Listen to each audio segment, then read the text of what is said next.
Boa tarde, quinto C. Tudo bem com vocês? Então vamos lá para o nosso vídeo de revisão, né? Hoje então a nossa prova. Nós vamos dar uma passada sobre os conteúdos que nós estudamos, né? Até agora nesse bimestre. O primeiro deles foram os dígrafos, né? Vocês se lembram o que é um dígrafo?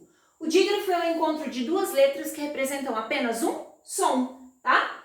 Então, por exemplo, eles podem aparecer na mesma sílaba ou eles podem aparecer em sílabas diferentes. Como exemplo, galinha, eu tenho NH na mesma sílaba. Cachorro, né? Então eu tenho aqui o CH junto, mais o RR, que também é um dígrafo, onde eu tenho dois R's com som de um, eles também se separam, tá? Então aqui nós vimos também aquelas listas, né? As duas listas de dígrafos. Os consonantais formados por consoantes, LH, CH, NH, RR, SS e etc. E depois nós vimos os dígrafos vocálicos, né? Aqueles que os sons são o quê? Nasalados, né? En, on, né? Tempo, tanque, onda. Percebam que aqui em tanque, esse AN tem som de um A, né? Com aquele tio, né? Então é um som nasalado. Depois disso, nós vimos os pronomes. Prof, para que serve um pronome?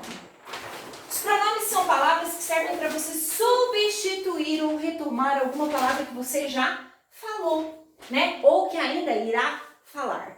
Então, a primeira classificação de pronomes que nós estudamos foram os pronomes pessoais do caso reto. São aqueles pronomes que se referem às pessoas do discurso, que nós utilizamos para ajudar na conjugação verbal. Então, quais são eles? Eu, tu, ele, nós, vós, eles. Por exemplo, os alunos do quinto C farão a prova de português. Eles estudaram bastante para a prova. Perceba que esse eles retomou quem? Alunos do quinto ano, né? Então, se refere à terceira pessoa do plural. Depois, esses são os pronomes do caso reto. E aí nós temos os pronomes do caso oblíquo, né? Que também servem para se referir às pessoas do discurso. Então, nós temos quem aí? Me, mim, comigo, te, ti, contigo, o, a, lhe, se, si, consigo, nos, conosco, vos, convosco, os, as, lhes, se, si, consigo. Minha tia trouxe um sorvete para mim, né? Então, esse mim, pronome do caso oblíquo.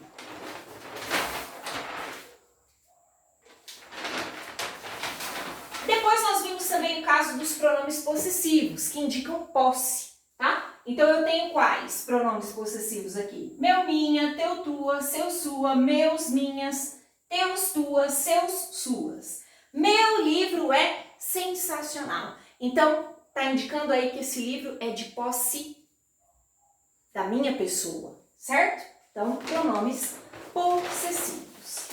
E depois nós vimos o caso dos pronomes demonstrativos, né? Que servem para indicar a posição em relação às três pessoas do discurso.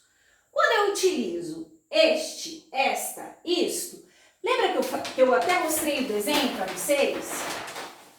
Eles vão se referir ao falante, as coisas que estão perto da pessoa que está falando. Então, se eu digo, este flip chart é meu, este está perto de mim, né? Eu que estou falando agora.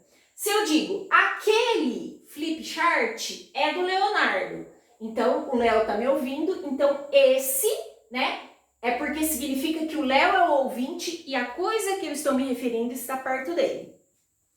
E se eu disser assim, ó, aquele flip chart é da escola. Então, significa que está longe de mim que estou falando e longe do Léo, que é o nosso ouvinte, tá? Então, serve para você mostrar, né, coisas, pessoas, mais em relação às pessoas do discurso, tá? Eu, tu e ele, né?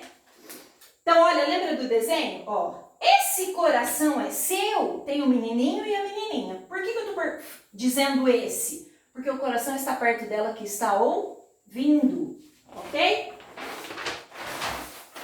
E aqui, ó, aqui nós temos o menino a menina e a casa, distante dos dois. Então, aquela casa é bonita.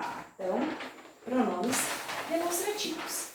Depois, nós vimos o gênero textual da poesia. O que é um poema? O poema ele é um texto organizado em versos, né? O que é o verso? Verso é cada linha do poema e as estrofes são conjuntos de verso. Os poemas podem tratar dos mais variados assuntos, de sentimentos. Eu posso fazer um poema, de repente, descrevendo um objeto, descrevendo uma caneta, por exemplo, certo? E aí nós vamos trabalhar com sentimentos, com imagens. Esse poema pode ou não ser rimado. Lembra quando a gente falou das rimas? As rimas são combinações de sons. São sons o quê? Semelhantes.